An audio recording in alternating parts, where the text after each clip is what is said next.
Welcome to the first breakout session of this year's summit. We're really excited to have everybody. One thing I just wanted to mention before this presentation in particular is I just recently had the opportunity to work on an implementation where I was involved in launching a customer who was quite large, and we had to do the implementation in a very, very short period of time. So I got a good task of almost owning the database for them. So I got to set up RQ4 exactly how I would do it if I could. So I kind of got married to this database, and it became super personal for me. So I really, as I was going through this implementation, really thinking about, you know, should I check this setting off? Should I not check this off? You know, how is that truly going to work? So I really got to be more in your shoes when I was setting this up, and it was a fantastic experience.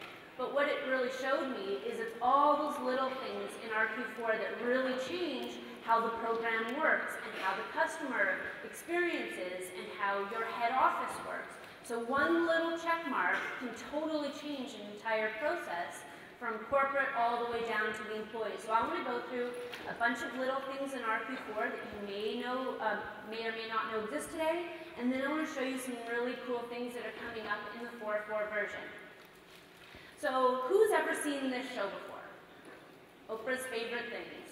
So Oprah used to hold a show once a season, and she would surprise her audience, and she would tell her audience all the favorite things that she liked that year, you know, perfume, clothes, car, things like that, and then she would give them away. Well, as much as I would love to give stuff away to you guys, unfortunately you already use RQ4, so we're just going to do today's going to be Stacy's ultimate favorite RQ4 things. And I expect reactions like Oprah would get, you know, crying and looking at people and hugging and being like, oh my God! So that's pretty much what I'm expecting.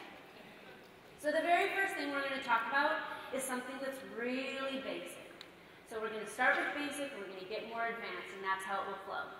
So the most basic thing that we're going to talk about today is on the home screen, and it's something that you guys look at every single day, and it's this search bar. So this search bar, you can get to it, you know, it's just hidden.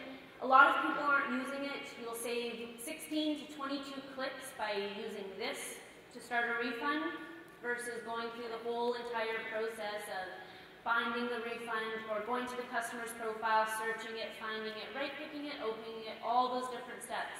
So we actually had a client name this the magic bar. So they call it the magic bar, and they really push all their employees to the magic bar. So anything you do goes to the magic bar.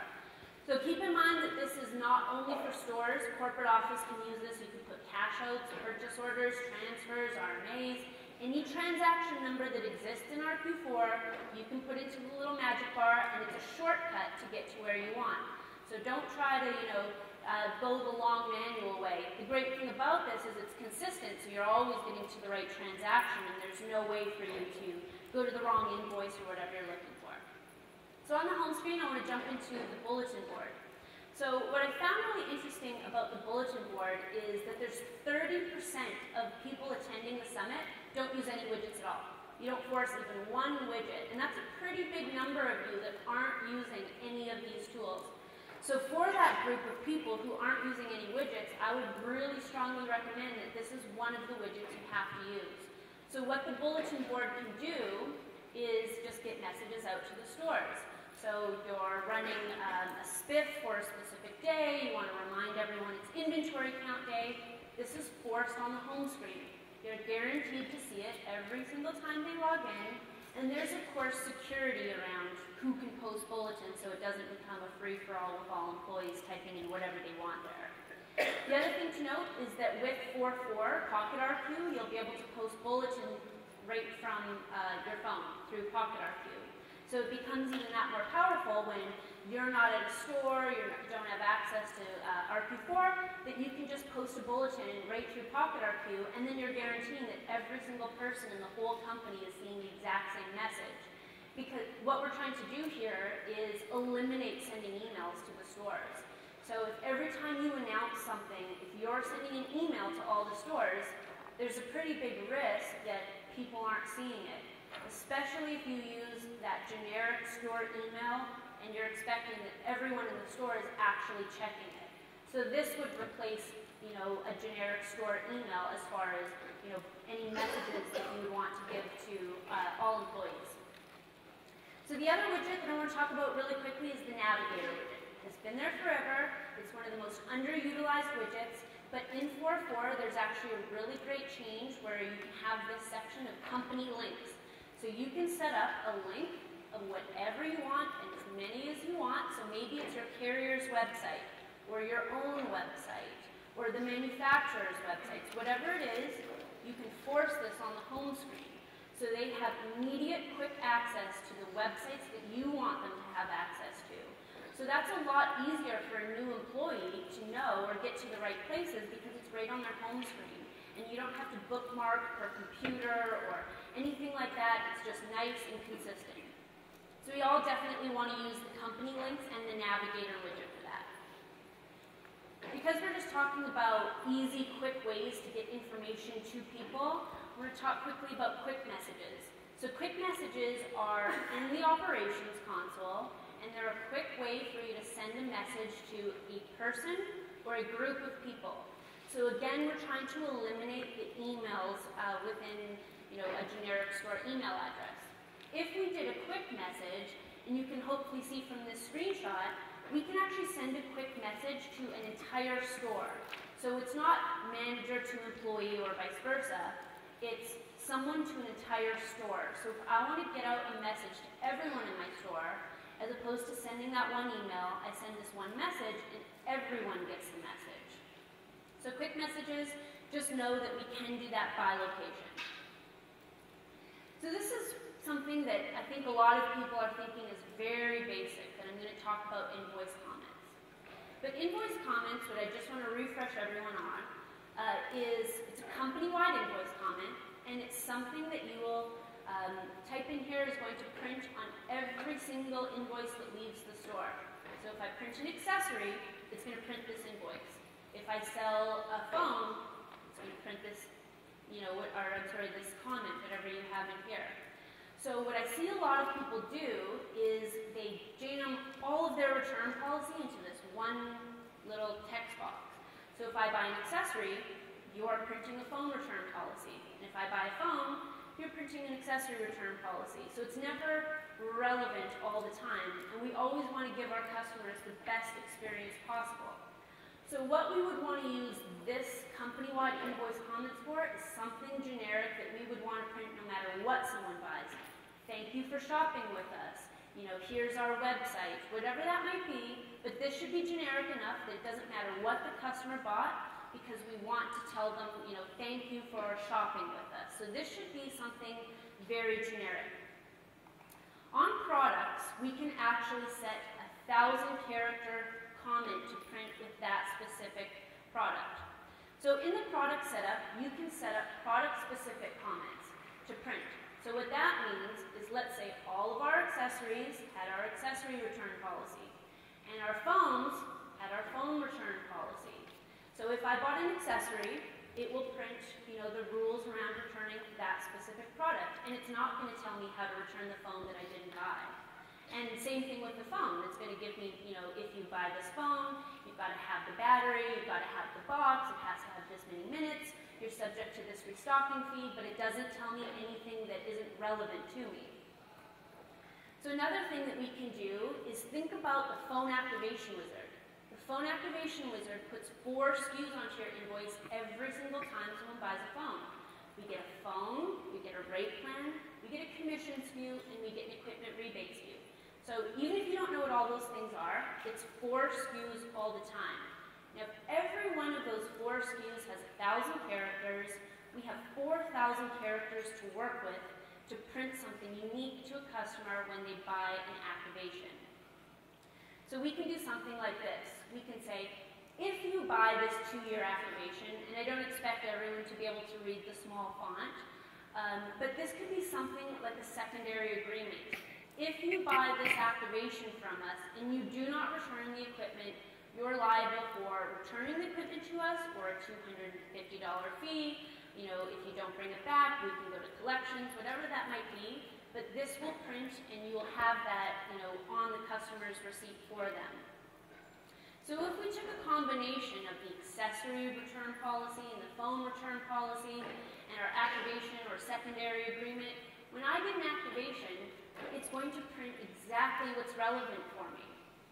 Now, one thing to consider with invoice comments is I hear a lot of feedback that would be too hard to maintain. Nothing should be too hard to maintain with this or set up, because we can set it up in the master list. You can bulk apply a comment to all accessories and then all phones. And then if you follow the best practice of creating similar on your products, it's just naturally going to take that comment over with it when you create a new one. So there should be little to no maintenance in making sure that this works. So I'm really hoping that a lot of you are taking some notes on, different combinations. We can set up a company-wide invoice comment, that we can set up product invoice comment. We can always get exactly what we want the customer to see print on their invoice. Because, unfortunately, 58% of you here at the summit have no company-wide invoice comment. You just have nothing printing. So I thought, no, that's not true. Okay, maybe it is. I bet you they're printing on the products. So they're definitely printing on the products. They're doing exactly what I'm trying to tell them to do. Nope. 86% of you are printing nothing. So no company-wide invoice comment and no product comment. You're just giving an invoice that says, thanks for buying. Oh no, you're not even saying thanks. You bought this. You can return it forever. And you don't need the battery, and you never have to pay us back, and you don't even have to return the equipment if you charge back, because now it's just yours. So we definitely have a little bit of work to do with the invoice comments. So those of you who, aren't part of that group that isn't using the invoice comments, you're not off the hook either, because, all of you guys who have an invoice comment printing, and I was really proud, yes, some people using invoice comments. This is awesome. One single person attending the summit, one single person is using invoice comments and products at the same time. So we have one person taking advantage of printing the right comments to the right scenario and giving that to the customer. So this is something, again, don't need a new version, but we should all be printing the right thing to the right customer, only at the right time, and not giving them, your whole history. Hey, Stacy. Yes. Can you apply the comments by category, not by specific SKU? You can do it absolutely by category in the master list. Yes, 100%. Okay, so we need to think a little bit outside the box. We'll actually wait for questions until the end if that works, so then we can go through everything. But we, with the invoice comments, I just told you some very generic examples. Let's print accessory return policies and phone return policies and secondary agreements. But, keep in mind of all the things that you guys do and all the things that we would want to know. So something that we might want to do is say, anytime someone buys a smartphone, maybe we want a checklist to print on the invoice that says, did the associate help you do this? Did they set up your email? Did they, tell you what your options were? Whatever your checklist might be that will physically print with that invoice that you could have the associate going through with the customer. So now they both have that good interaction. And then you're guaranteeing that, every customer has that checklist and that every associate has to actually go through that checklist. The other thing you might want to do is have a survey on there. And I don't mean literally print the survey, but maybe a link to a survey. Every other time I go to Starbucks, I get randomly picked to have a survey. I take 5 minutes and then I get a free drink. And every single time I do it because I want the free drink. So what I know a couple people have done is they actually have NPS or Net Promoter Score surveys on their website, but they want to drive their customers to that website to see how they're doing. So you could just put a generic comment on your company-wide invoice comment that most people aren't using. And we could say, you know what, check out this website. If you take the survey, we're going to give you a coupon. You can come back and see us. So it doesn't always have to be literally a return policy. So something I know a lot of people will have issues with is reconciling bank accounts.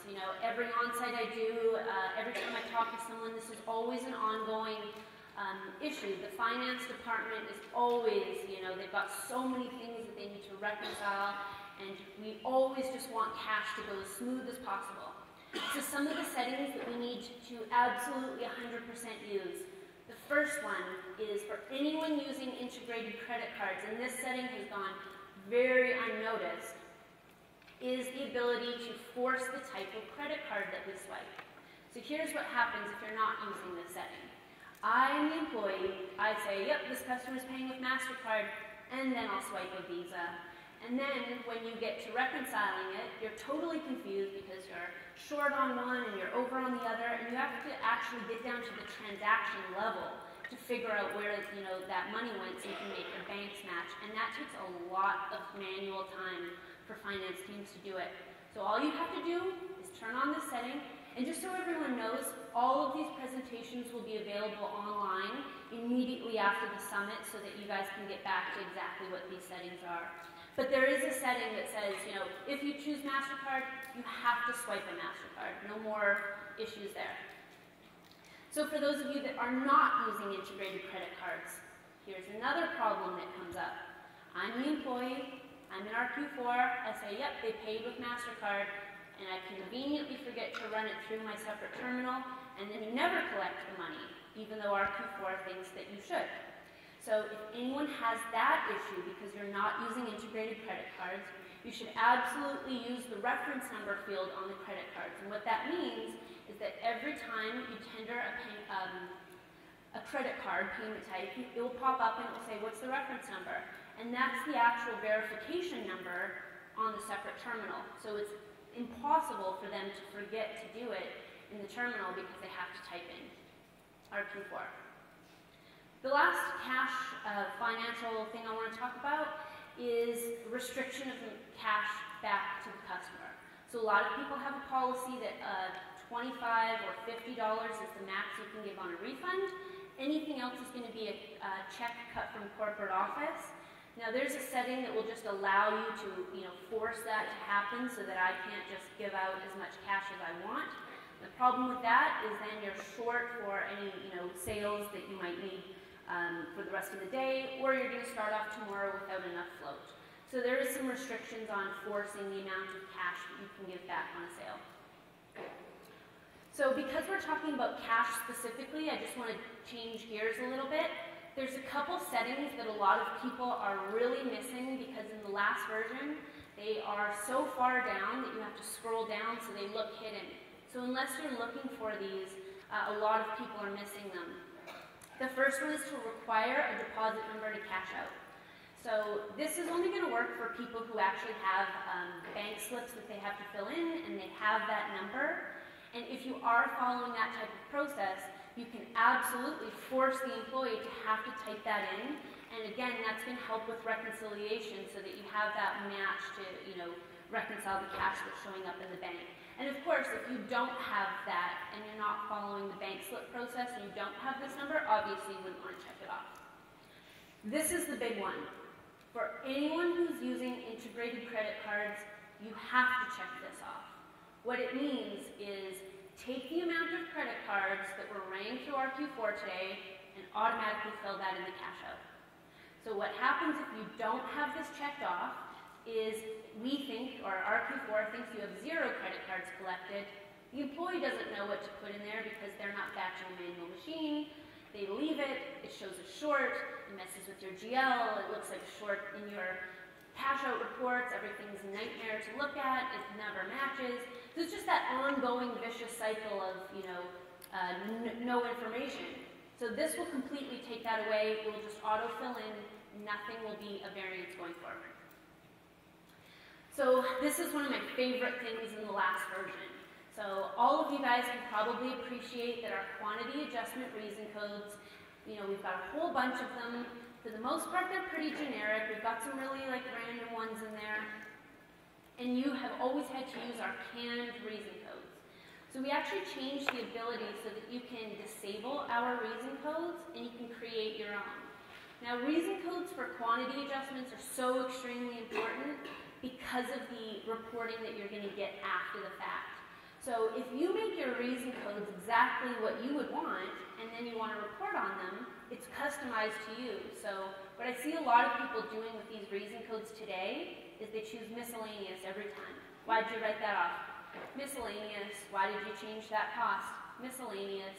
And then if you ever want to run a report and say, how much are we writing off because of theft? You'll never know because you're always just choosing miscellaneous every single time. The other thing that's really great about these is that every single reason code that you create, you can actually point to a new GL account. So I won't go into a lot of detail here, but basically you can say, if I write products off for a reason for theft, I want it to be taken out of my theft GL account. So or if I cost adjust a bunch of phones because of a custom reason code called price protection, I want that to go to a price protection GL account, as opposed to everything going to our one write-off account or your miscellaneous write-off account. You get way better financials, way better reporting, and I would think the fewer the better in here. So this is something, the next thing I want to talk about is something that I would be willing to bet a lot of people don't know about. So I can't tell you how many times I'm having conversations with people and they think that they, at the end of the month, have to go run an inventory report so that they know how much inventory they had so that they can start their new month. So some people will wake up at midnight and they'll run their reports and they'll open them to Excel and they'll save them, which is also a pain on New Year's because then we get extra complaints because no one can go out because they're all busy just pulling their inventory reports. So our inventory totals by location report. We have the ability to backdate this report. So this was done maybe, I'd say a couple versions ago, but again, a lot of people didn't notice it. So we can backdate this report to any date that you want, and we can even specify it to a category. So if you want to know how many accessories, what was the value of my accessories on hand for September 30th, you can pull that. Or what was the value of phones that I had on hand in every status, sellable, non-sellable, on transfer, on the first day of the year. We can go all the way back as long as you were using RQ4, and you can backdate this report and get those values. So you should not have to, by any means, go into RQ4 on the last day of the month and pull all your inventory reports for the value. So the next thing, and this is one of my favorite things, are coupons. So coupons are something that got a little bit of a makeover in the last 4.2 version, and they have gotten, pretty detailed to the point that you can get really specific with certain scenarios. So what we did, and what the coupons do, is we give you 3 levels of products. So for example, we can have phones in one group, we could have accessories in another group, and we could have features in another group. So keep in mind with coupons that it doesn't always have to be a physical product. It could be something like a feature. So we've got our 3 levels of product, and then we can have minimum quantities required per product. So we can say minimum 2 of the first group, 1 of the next group, and 1 of the next group. So specifically how that might work is we could say, if you buy any phone and any 2 accessories, you're going to get $10 off. So that's a pretty generic one. So any phone to any 2 accessories, you get $10 off. Then maybe we'll want to get a little bit more specific, and we could say, if you get any smartphone and one of these really high-end features, and we want to push the features that bring back the most revenue, then you're going to get $15 off. So both of these examples, we've got 2 products. We either have a phone and accessories, or we have phone and features. But you can get really detailed, and you can say, if you get any smartphone, or maybe you pick a couple smartphones that are on promotion that month, plus any 2 of these high-end features, and then any single Bluetooth, then maybe you get this bigger discount of $20. So you can get really, creative with the combination of products you get. A lot of people using accessories, using coupons, are fairly generic with how they use them. Any phone, any accessory, and then that's it. But if you have a promotion going on and you're really trying to push one phone or one feature, the coupons can break it down to a specific product or a small group of product. So another thing that a lot of people have always complained about, and this is never really, I guess, a complaint, it's more of a comment. I get a lot of comments of people who say, what really frustrates me is every time I run a report and I open it into Excel, that all the ESN columns get formatted, and then I have no idea what the ESNs are, and they're just very frustrated with that. So there's one small setting in RQ4, and this is per computer. So this isn't a global thing. So maybe you know how to do this. Maybe the guy next to you doesn't, who's right in your corporate office sitting next to you, because it is a computer-specific setting. But what this setting will do is it will make RQ4, every time you open a report into Excel, it will open it as text. So it will stop formatting all your ESNs or whatever columns, phone numbers it will format. And this has been really helpful for people who are heavy on reports. You should definitely have this checked off. Security rules, very overwhelming. We have 440 security rules in the last version of RQ4. So the new live search filter has been really good. Hopefully you've all seen it, where you can just type in whatever security rule you're using or looking for and it will find it. But you have to use the security rule and this live search filter as a tool, an audit tool. So this is perfect for if you ever want to audit security on purchase orders, for example. What is your security on commissions or transfers? Just something, that's a whole process, something where we have the task, we have the reporting, we have the editing, depending on what it is. So if you type in a single keyword into the security rule, it will bring up every security rule that's relevant to that. So in this case, I typed in purchase order. So this is every single thing that's relevant to purchase orders, creating purchase orders, deleting them, reporting on them, all of those things. So you can use the security rules screen as an audit tool as opposed to just a fixing tool of fixing this security rule. So something that I know RQ4 is very heavy on, and I'm going to go back to something a little bit more basic, is our Crm module. So I can't tell you, I'm sure we all agree that we've all had a complaint at our store. Every single person in this room, I'm sure, has had someone complain to their stores. So I think we need to be very appreciative of any complaint we ever get. The customer is at least telling us that they're mad. It would be different if the customer wasn't calling you and complaining to your stores, and they were just going out there, telling all of their friends what a terrible experience they had. At least they're giving you the benefit of telling you, and you need to take that opportunity to fix it. And we can't ignore any complaint that comes into the store. We need to take care of. So we have to listen to the customer, no matter what. We have to tell them we can fix it, and we absolutely have to follow up on it. So complaints are something that I think a lot of you guys can use to really shine and deliver really great customer service to your customers. So big box stores and carriers just don't do it at all. They just absolutely can't. Maybe they don't care. I don't know. But we have really great tools where you guys can take advantage of these people who are telling you they're angry and changing it around. So make sure we are all using activities with custom activity types that are called complaints so that we can report on them, and we can follow up on them, and we can assign it to our manager, and we can dispatch it to our manager. So activities have a lot of detail in them, but this is one reason, absolutely, we should all 100% be using activities for this. Another thing that, big box stores can't do is they can't give their employees a list of here's everything you need to follow up on. This is every complaint that came in for your store or for you specifically. This is everything where we've asked you to reach out to a customer again. This is the operations console, and it's a list of everything that's relevant to the employee. The operations console is a one-stop shop where an employee can see all their open activities, they can see their commission, they can see their targets, they can see their sales, they can see everything.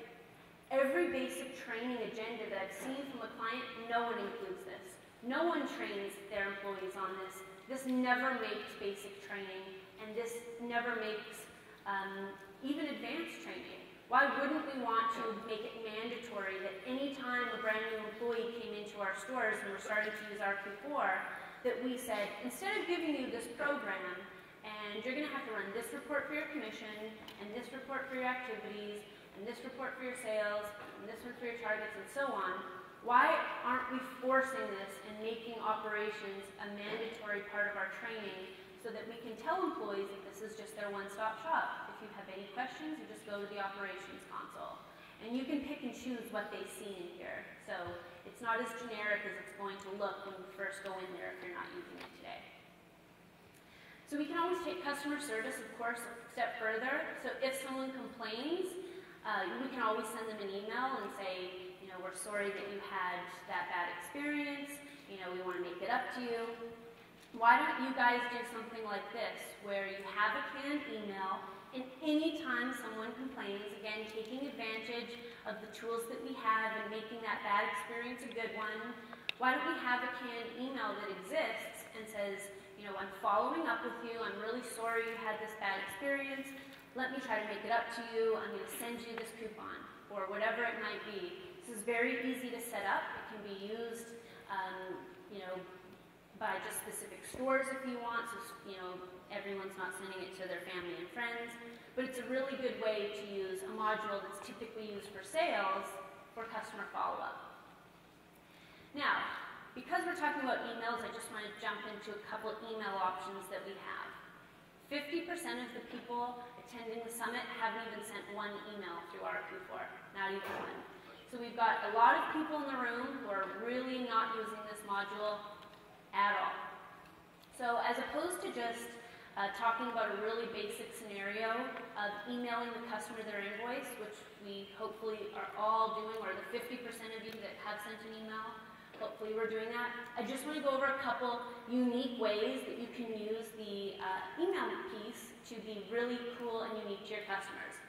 So the first one is anytime someone buys a handset protection plan, why don't we send them an email that says, thank you for buying that, here's all the information you're ever going to need if you ever need to make a claim. Because I've actually seen it happen where a customer comes in to a store because they think they bought the extended care through you, they don't realize it was through a vendor, so they come back to your store. So what does the employee do? We have our piece of paper that's all scribbled out, we have a phone number, we give them a website, but we're reading it off of some piece of paper that's, taped to the back of the desk. It would be a much better customer experience if we just sent them an email that says, here's all the information you're going to need if you ever need to make a claim. The other thing that we could do with this specific topic is, if we're not sending it to them right off the bat, and hopefully you'll start, is for anyone who comes to your stores today and says, I need to make a claim, we should have a canned email that just says, okay, let me grab your email address and I'm going to send you what you need, as opposed to reading it off to them. Now that's beneficial for two reasons. You just collected their email address, and we can use that for future marketing, but it's cleaner for the customer, you're guaranteeing they're getting the right information, and you're guaranteeing that the employee is giving them the right information. The other thing that we can do is get rid of old accessories. So if you're collecting email addresses, you have databases full of information. We know what people are buying, what they're not buying, what features, what accessories. We know so much about your customers. If you're not doing anything about it, then it's a waste of collecting their email addresses. So if you collected people's email addresses, anytime a phone gets discontinued and you get all those old accessories that build up in your stores, what people end up doing is sometimes people will have a box in the front of the store that says 50% off, but they don't push it and no one really ever looks at it. And then eventually you just move the box into the back office or back room, and then they're just there for like ever, and then you'll just delete them. Or I'm sorry, throw them away. So instead, if you know a phone's being discontinued and you know you need to clear out all those accessories, why would we not try to market to all the people who we know will benefit off of those accessories, because we know exactly what phone they have. So our marketing module will let you pick and choose and say, give me a list of anyone who bought this phone, and let's email blast them to come buy up all of our accessories. So it's better to get something for them than nothing for them. The other thing that we can do is, we're having these conversations with your customers. You probably find out so much about them where, their wife is going to upgrade their phone, or they have kids who have phones, or whatever it might be. But if you're talking to someone and you know that they have access to someone who's going to be in the market for a new handset, why wouldn't we say, hey, if you want to bring that person back to us, I'll email you a coupon, you can give it to them, and then they can come back to our store specifically, and we'll give them, this great discount. So we can have a friends and family coupon built right into there that you can use as needed. So I'm going to jump into the very exciting part of this presentation, which is going to be all of the new wonderful things that are in 4.4, that this is where the Oprah reactions, I'm looking for it. So you might just want to get your Kleenex out, because there's going to be some crying. Okay? So the first thing, and I know Ken mentioned it this morning, is the bill pay module. So the bill pay module has so many new enhancements. Just need a moment. Okay. The first one is we can tax a bill pay now. So why this is so good is for anyone who does replenishment. So what we can do now is we can say, okay, you want to put $100 on that account? I can put $100 on, and then I can charge tax on the $100. So what you've had to do to get around that today is use products. The problem with using products, as I'm sure you probably know, is anytime you use a product for something that's a liability, like a bill pay or a replenishment, is that looks like revenue, when it's not, it's a liability. So we can't show it as revenue because it's going to inflate all your sales reports and your dashboards are wrong. And while it works correct to the customer, it's just not ideal for you. So I'm really, really, really excited about the adding tax. That one, I just love it. So how it looks is we go to take a tax and it will say, here's how much your tax was. It's so wonderful, it's so dreamy, we love it. Okay, here's the next great thing with bill pay. So the other thing that you guys use bill pays for is to take a deposit. So remember, it's called the bill pay / deposit module.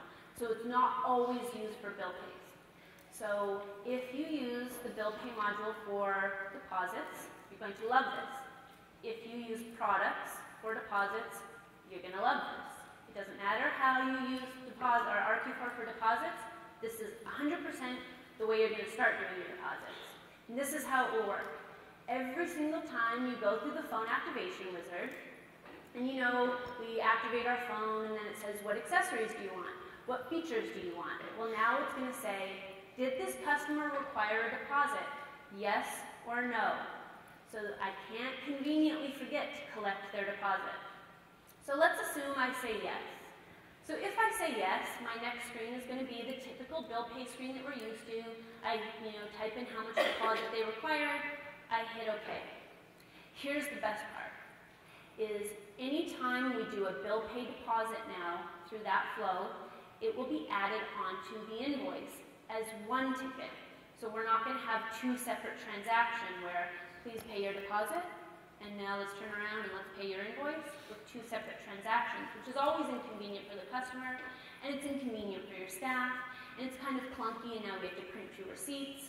So now we have one transaction for deposits and invoices. And that doesn't, yes, we love it. Hug each other.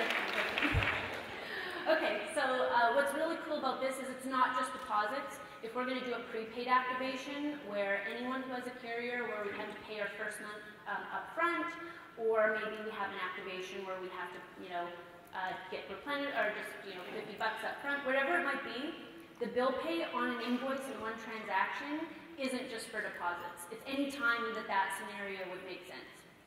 So the next thing that's really cool about the same topic. So we have our invoice and we have, as you can see, our total invoice is $75 and the customer owes us a $200 deposit. Well, when we get to the next screen, how it looks is we can separate them. So why we would have them separated here is if you have rules where the $200 deposit can only be paid with certain tender types. So if they can only pay cash, because let's say if they're paying their deposit with credit card, they can usually pay on the carrier website directly to the carrier and you're not involved. Or maybe it's cash, replenishment, whatever it is. If the bill pay part and the actual invoice part need to have two separate transaction rules, we can do that. Obviously, if they all have the same rules, you don't have this two-step process, but it does exist if you want. So I can say, okay, my $200 I need to take cash. So I take my cash, and then my $75 balance, now the rest of the payment types show up, and now I can use any payment type I need. The other thing that Ken mentioned this morning is the availability to use multiple credit cards. So this is a good one for anyone who uses integrated credit cards. Almost everyone has MasterCard 1, MasterCard 2, Visa 1, Visa 2, Amex 1, and so on and so forth. So your payment type screen is massive because you have all of these different scenarios for anyone who needs to take multiple credit cards. So you can get rid of all of the extras. So this is how it's going to work. Visa, and then I swipe it, Visa again, and I swipe it again, and it's just, you can do that as many times as you want. So there's no restrictions, and like you can see here, it'll just go Visa, Visa, Visa. So the next one that's new in 4.4, this one's for all of the IT people in the room, integrated credit card setup. So when you launch integrated credit cards, or you need to make a change, or you're changing vendors, you today need to set this up computer by computer by computer. So support is daunting, the setup is time consuming, and you typically have a very small window to do that. So what this allows you to do is set everything up globally. So from, right in our Q4, we can set up all the payment settings for all stores in one shot. So you guys set that up and no one with security at the stores can mess with it. So that should save a lot of time. So this one is the dreaded ePIN out of stock error that a lot of people probably get. But here's the problem today. You go to sell an ePIN, we'll tender the sale, and then we'll say, sorry, we don't have those in stock anymore. The problem with that is ePINs are not refundable. So what happens?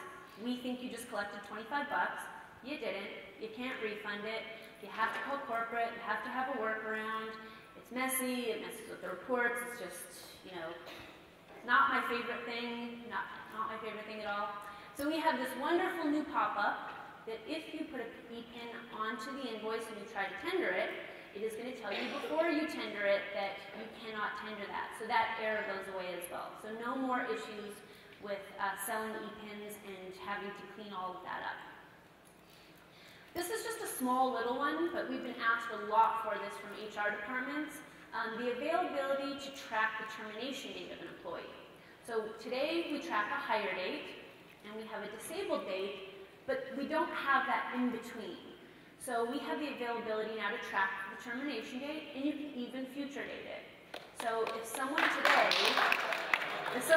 gives notice, hopefully they don't, we can say, okay, we're going to future date that so we don't have to remember or keep sticky notes or Excel sheets of, what those dates are. So because we're talking about future dating, on the tax setup, now we can actually future date tax changes. So this is another one where people do it at the end of, or the day of. So this is one of the only things that still exists in our Q4 that you have to do it the day of. If your tax is changing tomorrow, you have to wake up and do this before all of the stores open. And depending on what your policy or process is around this, maybe you create a new tax, which means not only am I creating a new tax, we got to clean it up and blah, blah, blah. Anyways, so we have this wonderful new feature where we can future date a tax change. So how it looks is we can just say, change on this date to this rate, and it will just automatically do it all for you on that date. And the other great thing is that it's going to track all of those changes for you. So if I future date it, and then you're wondering how did that happen, or you're ever auditing anything, the tax screen is going to tell you now that on this date she changed it and she future dated it, and you'll have all that history. So auditing on taxes should become significantly easier. So this is a huge one. This is going to be good. It's going to be good. Okay, so we've got targets today. What do you guys do targets by today? Quantities, and only quantities. So what do you guys want to do it by? Profit and sales. So now we can actually set targets by all of them. So you can not only set quantities, you can go, it has to be this quantity with this sales and this profit, and every group can have a different type, and it's wonderful and you love it. But what's even better is that once you have all of this set up, you can get a report like this in our Q4. So we get a report that says, here's all of our performance groups, our activations, our upgrades, accessories, features, whatever you have them broke out as. And it's going to say, here's how many you sold, what that was in sales, and what that was in profit. People build this in BI, people build this in Excel, you look at different reports, all of them running over and over. So it's really cool that now you'll be able to get this report right in our Q4. What's also great about this report is it's a tab report. So always pay attention when you're in a report if there's tabs at the top, because you don't really notice them unless you're looking for them. So on this report, we just click a button, and then it will show us all of our locations, and then all of our profit. And we can filter it down to show sales, or quantities, or whatever that might be, but you get this cool, amazing report right in our Q4. And you can also get it by employee. There's an extra tab there for you. So the next thing we have is my last thing that I want to talk about. I'm running over late really quick.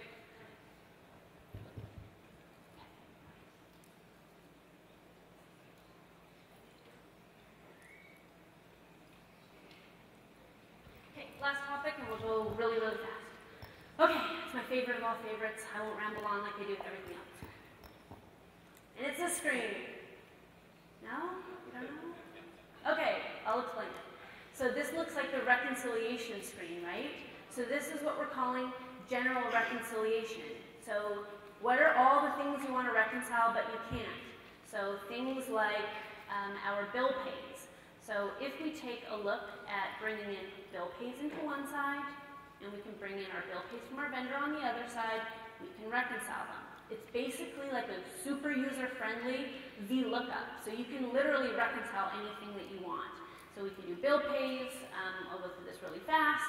You choose which columns you want to reconcile. It's very universal. You tell it should reconcile it or flag it. A couple more examples that you could reconcile are your IMEI costs that you receive in our Q4, and then just bring in all the IMEI costs from your vendor. You can auto-reconcile those. We can do handset protection or flip swap payments. You could do cash, credit card, anything where you have two things and you want to reconcile them. Put one in one side, put one in the other side. We'll create a report for you that says, here's everything you uploaded into this generic screen, and it'll just say transaction by transaction, exactly what you reconciled. So, I'm so sorry I rambled because now we can't take any questions. We have to run to the next section.